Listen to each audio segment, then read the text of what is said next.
विद्यार्थी मित्र हो, मी श्री दिलीप मोहिते सर आपल्या आवडत्या शिकू आनंदे चॅनलसोबत आज आपण आपल्या इयत्ता 6वीच्या नवीन पाठ्यपुस्तकातील कविता क्रमांक 1 सत्य शिवाहून सुंदर हे ही कविता अभ्यासणार आहोत.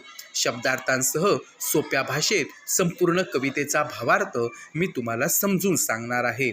चला मग आपण ही कविता आपण अभ्यासूया. विद्यार्थी मित्र हो, या कवितेचं लेखन कोणी केलेलं आहे तर अर्थातच कवी जगदीश खेबोडकर यांनी. त्यांचा जन्म 1932 आहे, मृत्यू 2011 असा आहे. मराठीतील प्रसिद्ध कवी, साहित्यिक व गीतकार म्हणून त्यांना ओळखले जाते. मराठी चित्रपटसृष्टीसाठी त्यांनी मोठ्या प्रमाणावर गीतांचे लेखन केले आहे. त्यांनी लिहिलेली गीते अत्यंत लोकप्रिय आहेत. त्यांनी पटकथा व संवाद, लघुकथा, नाटके, दूरदर्शन मालिका यांसाठीही लेखन केले आहे. त्यांना अनेक पुरस्कारही मिळालेले आहेत. गदिमा पुरस्कार, साहित्य सम्राट पुरस्कार, व्ही शांताराम पुरस्कार, जीवनगौरव पुरस्कार या पुरस्कारांनी त्यांना सन्मानित करण्यात आले आहे. सत्य शिवाहून सुंदर हे ही प्रार्थना गीतपुष्पांचा फुलोरा या संकलित काव्यसंग्रहातून घेतली आहे. या कवितेची मध्यवर्ती कल्पना आपण जाणून घेऊ. मध्यवर्ती कल्पना म्हणजे या कवितेचं थोडक्यात सार काय आहे ते आपण जाणून घेऊ. पहा, ही एक प्रार्थना आहे आणि या प्रार्थनेतून श्रम, सत्य व ज्ञान यांचे महत्त्व सांगितले आहे. तसेच शाळा व शाळेत दिली जाणारी शिकवण याविषयीचे वर्णन ओघवत्या शब्दांत केले आहे. ओघवत्या शब्दांत म्हणजे काय? मनाला भिडणाऱ्या सहज, सुंदर, स्पष्ट शब्दांमध्ये. विद्यार्थी मित्र हो, भारतीय संस्कृतीमध्ये सत्यम शिवम सुंदरम म्हणजेच जे सत्य आहे तेच कल्याणकारी आहे आणि तेच सुंदर आहे हा विचार श्रेष्ठ मानला आहे.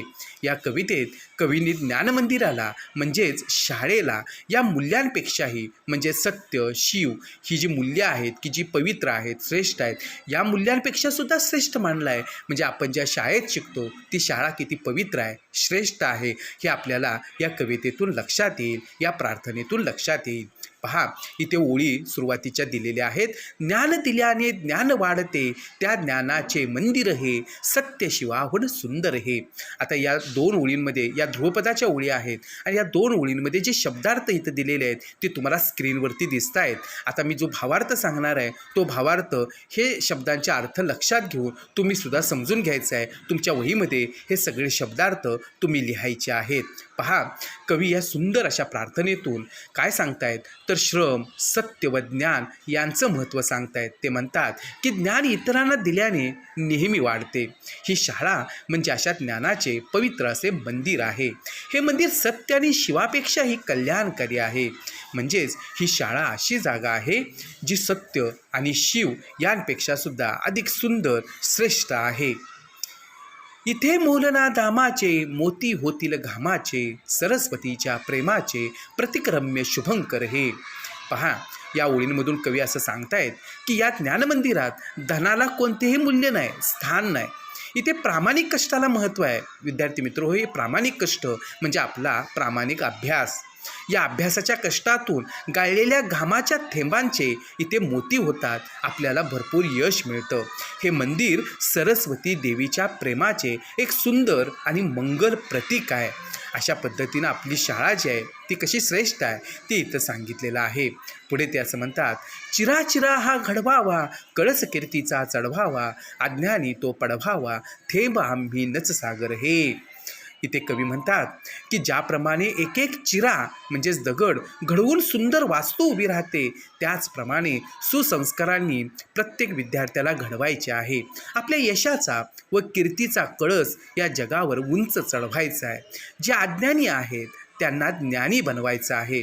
आम्ही जरी ज्ञानाचे लहान लहान थेंब असलो तरी एकत्र येऊन ज्ञानाचा महासागर बनू. म्हणजे आपण सर्वांनी मिळून जर ठरवलं तर आपण भरपूर ज्ञान मिळवू शकतो आणि आपण यशाच्या शिखरावरती जाऊन पोहोचू शकतो. पण त्यासाठी आपल्याला सर्वांना या ज्ञानमंदिरामध्ये प्रामाणिक कष्ट घ्यायचे आहेत.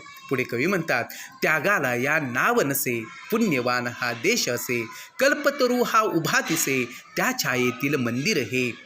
पहा, कवींना असं सांगायचं आहे की येथील गुरुजन आणि विद्यार्थ्यांच्या त्यागाला कोणतीही उपमा देता येत नाही.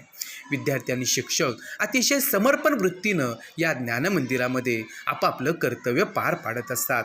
अशा त्यागामुळेच आपला भारत देश अत्यंत भाग्यवान आणि पुण्यवान ठरला आहे. हे ज्ञानमंदिर म्हणजे सर्व इच्छा पूर्ण करणाऱ्या कल्पतरूप्रमाणे आहे. या कल्पवृक्षाच्या सावलीमध्ये हे सुंदर मंदिर उभे आहे. विद्यार्थी मित्र हो, आपल्याला या कवितेतून काय शिकायला मिळालेलं आहे? आपण काय शिकलो? तर एक, ज्ञान ही वाटल्याने वाढणारी संपत्ती आहे. आपण जे शिकलो ते इतरांनाही शिकवून समाजात ज्ञानाचा प्रसार केला पाहिजे. 2, कष्टाचे फळ मोत्यासारखे मौल्यवान आहे, म्हणून कष्टाला महत्त्व दिले पाहिजे. 3, ही शाळा म्हणजे आपल्या इच्छा पूर्ण करणाऱ्या कल्पतरूची सावली आहे, जिथे मेहनत, सत्य, एकता, उत्तम संस्कार आणि राष्ट्रप्रेम या गुणांनी आपले चारित्र्य घडते. देशातील प्रत्येक व्यक्ती अशी घडली तर देश घडतो, हा संदेश या कवितेतून मिळतो. विद्यार्थी मित्र हो, आज आपण ही कविता अभ्यासलेली आहे. आता आपण पुढचा पाठ जो आहे तो पुढील व्हिडिओमध्ये अभ्यासणार आहोत.